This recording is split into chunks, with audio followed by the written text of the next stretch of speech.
Quero cumprimentar Vossa Excelência, senador Romero Jucá, por essa iniciativa, essa boa iniciativa. Desonerar o acesso a equipamentos para a agricultura familiar é algo essencial na atividade rural do nosso país. Até porque é a atividade liderada pela propriedade de base familiar que sustenta a população brasileira. É quem produz de forma efetiva o arroz, o feijão, o milho que a sociedade brasileira no dia a dia consome.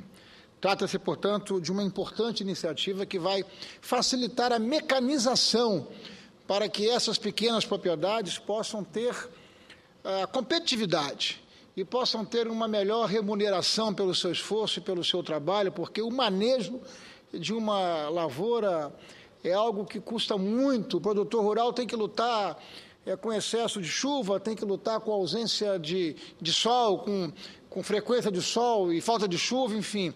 É uma luta diária e permanente. Eu tive a oportunidade de ser secretário da Agricultura do meu estado por um período de quase 3 anos, e convivendo com o produtor rural, você sente a necessidade da mecanização estar disponível para a elevação da competitividade, da produtividade das nossas pequenas propriedades de base familiar. De modo que eu quero cumprimentá-lo, o esforço de Vossa Excelência e da senadora Ana Rita, minha colega, que, como eu, representa o Espírito Santo aqui no Senado. Mas desejo, senhor presidente, falar um pouco sobre o 1º de maio. Fazer alguns comentários a respeito, não apenas do 1º de maio, mas desse momento em que nós estamos comemorando os 70 anos da nossa CLT, da nossa consolidação das leis do trabalho. Cumprimentar os trabalhadores brasileiros. Neste 1º de maio, algo importante em que temos muito o que comemorar.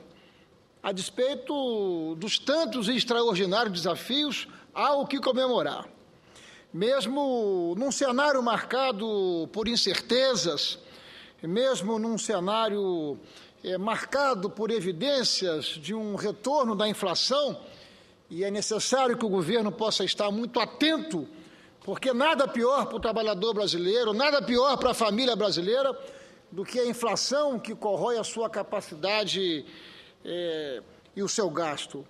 Mas há muito o que comemorar, sobretudo quando nós olhamos a realidade do mercado de trabalho em nosso país e mundo afora.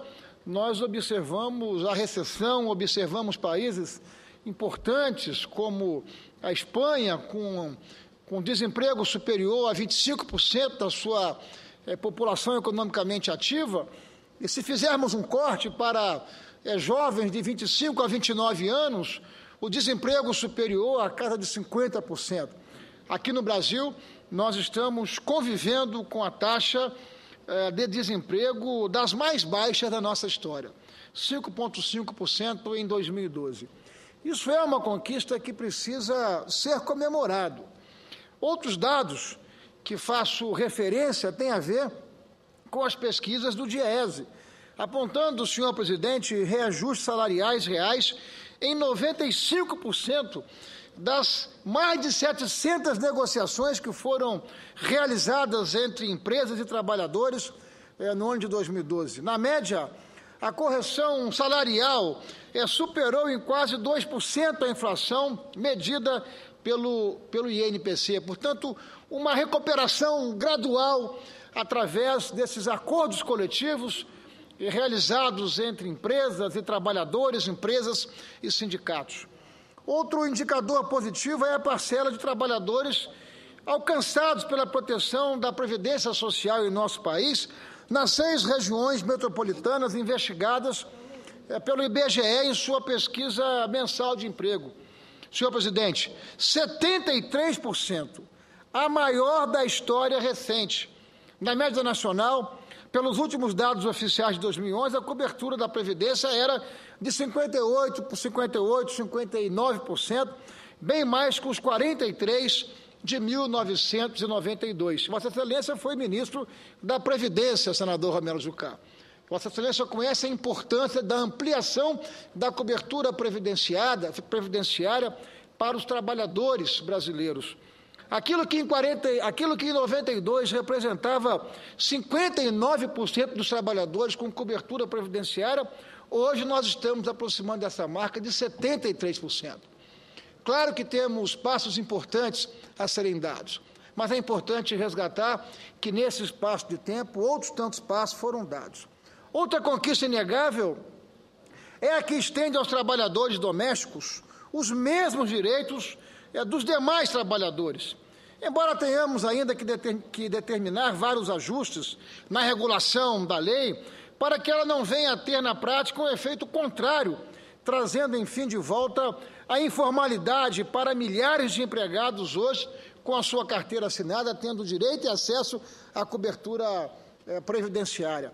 É claro, senhoras e senhores senadores, que nem todos os dados são positivos e que temos muito, mas muito ainda por avançar no sentido de um mercado de trabalho mais justo e menos desigual. A começar pelo combate ao trabalho infantil e o trabalho escravo, que ainda envergonha o nosso país em pleno século XXI. Segundo o IBGE, cerca de 90 mil crianças de 5 a 9 anos ainda trocam a infância pelo trabalho em nosso país. Se levarmos em conta a faixa de 5 a 17 anos, são pelo menos aproximadamente 4 milhões de pequenos trabalhadores em nosso país.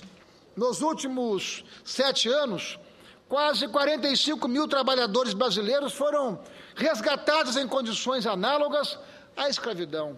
Só em 2012 foram 2.600. E esses números, senhor presidente, são do próprio Ministério do Trabalho, portanto, são estatísticas e indicadores oficiais, o que dá a dimensão daquilo que nós precisamos superar e da página que nós precisamos virar no mercado de trabalho brasileiro. A democracia racial e de gênero, de que tantos nos orgulhamos, infelizmente é desmentida, senhoras e senhores senadores, pela realidade do mercado de trabalho. Há muitos passos que nós precisamos ser dados para uma igualdade racial e uma igualdade de gênero no mercado de trabalho. O desemprego continua sendo maior, entre negros do que entre brancos. A participação feminina ainda deixa a desejar em relação à participação masculina e os salários das mulheres continuam menores que os dos homens em casos similares. Esta é uma agenda que continua presente e que nós todos precisamos continuar dando o melhor das nossas energias pela sua superação. É claro também que mesmo com um rendimento médio real mais elevado, nos últimos anos, o avanço da inflação, ela nos preocupa, porque nada pior para corroer o salário dos trabalhadores do que a inflação. Merece registro especial, por sua vez, na véspera desse 1º de maio, quando estamos comemorando os 70 anos da CLT, a consolidação das leis do trabalho. O índice ainda preocupante de informalidade na economia brasileira. Além de várias inovações na legislação trabalhista, a CLT reuniu em 1943, em pleno Estado Novo, todas as leis de trabalho existentes até aquele momento, entre elas a lei do salário mínimo e a exigência da carteira assinada de trabalho, que é de 1932. Pois tantos e tantos anos depois, persiste ainda 20% de toda a mão de obra do país ainda não tem carteira assinada. São pelo menos 19 milhões de brasileiros e brasileiras admitidos de forma ilegal, informal, sem proteção e sem acesso aos direitos das leis trabalhistas. Isso sem falar nos mais de 15 milhões de brasileiros que trabalham por conta própria e que também não têm direito a qualquer proteção legal. Não falta quem aponte a burocracia, a complexidade da legislação e os custos pesados dos impostos para justificar o elevado grau de informalidade dos nossos trabalhadores, que tem reflexos óbvios, não apenas na qualidade da vida do trabalhador, mas na previdência social e em toda a economia. Micro e pequenas empresas não têm condições de arcar com tais custos e competir em igualdade de condições com o mercado formal. Se não houvesse, nesses últimos 70 anos, uma reforma trabalhista de maior monta, os 922 artigos da CLT vêm sofrendo inúmeras e pequenas alterações ao longo do tempo. Foram ao todo, senhor presidente, senhoras e senhores senadores, aproximadamente 500 modificações feitas aleatoriamente na CLT de 1943 até os dias atuais. São ao todo mais de 1.700 regras na área trabalhista, entre leis, portarias, normas e súmulas.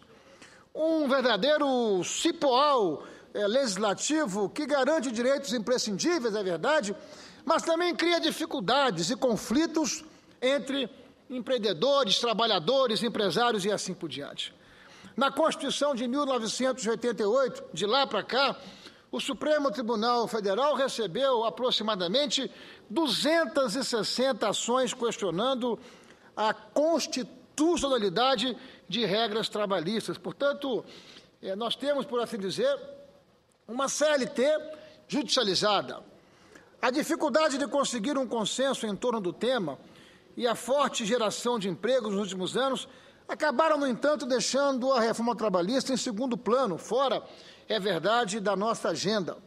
De qualquer forma, temos visto avançar no meio sindical e no meio empresarial a discussão de temas como a terceirização e a negociação coletiva, formas flexíveis de você caminhar da informalidade para a formalidade, por tudo que representa de importante a cobertura previdenciária para os nossos trabalhadores. São temas polêmicos, temas complexos, são temas que precisam ser enfrentados com equilíbrio, é verdade, mas também com determinação e com objetividade. Mas com uma premissa. Essa me parece uma premissa básica. Não há como recuar diante dos avanços consolidados ao longo desses anos em razão da classe trabalhadora. Por isso mesmo, senhor presidente, com todos esses desafios, por isso mesmo, com toda essa radiografia, nós precisamos comemorar o 1º de maio, que também é a comemoração dos 70 anos da nossa CLT. Que os princípios que ela semeou no mercado de trabalho, princípios de justiça, princípios de respeito e valorização do trabalhador, possam se manter frequentes e de maneira progressiva. É a manifestação, senhor presidente, senhoras e senhores senadores, que faço em razão da nossa homenagem, do nosso registro ao 1º de maio, nesse momento em que nós brasileiros comemoramos, senador Agripino, 70 anos da CLT. Uma conquista muito importante, hoje, ontem e no futuro, seguramente. Muito obrigado, senhor presidente.